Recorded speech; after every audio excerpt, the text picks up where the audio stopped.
Hi, I'm Tim. Welcome to Watchbox, and thanks for logging on. If you love this watch, email me, tmosso@thewatchbox.com. It's in the description below. It's your purchase and pricing email question line for buying this or any watch you see on any watch platform. Please email me directly at tmosso@thewatchbox.com for purchase and pricing details. Now today, I get to say something that's rare on this channel. This is my first review of the Credor brand. This is the first time we have ever reviewed a Credor product on Watchbox Studios or Watchbox Reviews, and I am excited. This is the Japanese domestic market exclusive Credor spring drive hand wound.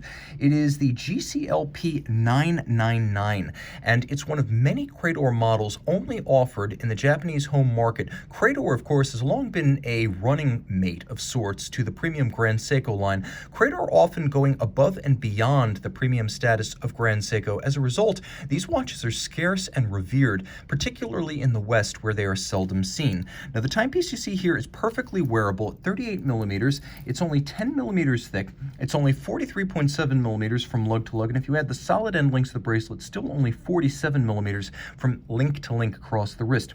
The spacing between the lugs is very traditional at 18 millimeters, and the watch is designed to express the ambiance and character of a vintage watch, and it does that. You can see on my wrist, which is 16 centimeters in circumference, this steel watch is compact. Down the barrel, you can see these lugs are nowhere near the edge of my wrist. Cuff shot, super flat flush, easily addressed watch. Over the top, those lugs are nowhere near the edge of my wrist. I can recommend this watch for a wrist as small as 13 centimeters circumference, so it is also an excellent unisex option. The bracelet expresses unexpected grace. You can see there's a tremendous amount of faceting in the center links.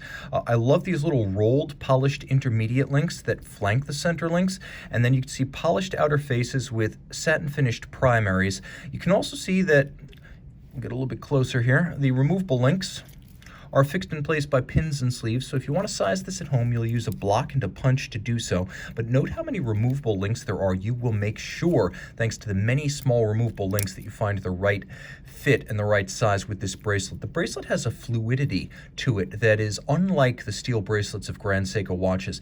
It feels a little bit more silky, almost more like fabric than a chain of metal. You can see the Credor logo as opposed to Grand Seiko on the clasp itself, which is a milled out single fold twin trigger release.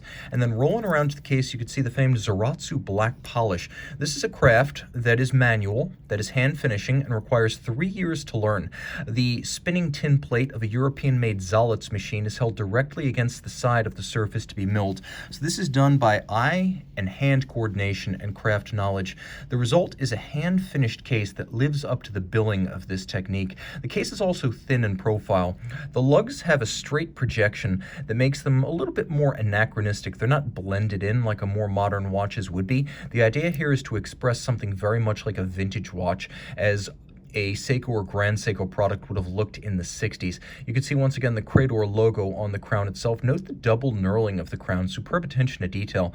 There's a conical lip to the outer face of the bezel and then an inner conical plane that slopes up to the sapphire. We have a dial here that is a silver metallic sunburst, and you can see that the lovely font used on the champagne individual date discs makes for an absolute party when playing with the quickset.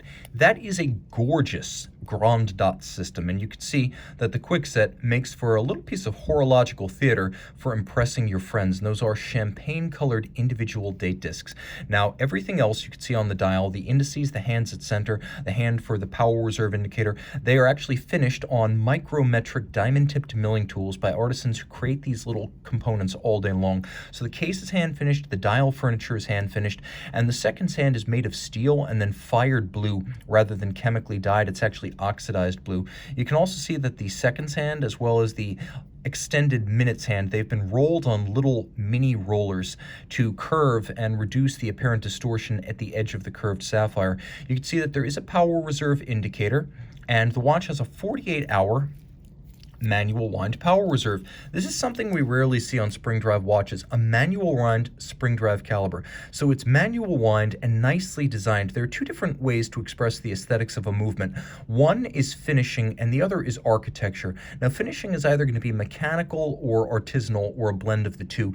Architecture is how the bridges are arranged, how the bridges are shaped, where the individual components go, how large they are, how they relate to each other aesthetically. And you can see here, though the finish is principally mechanical, the architecture is graceful.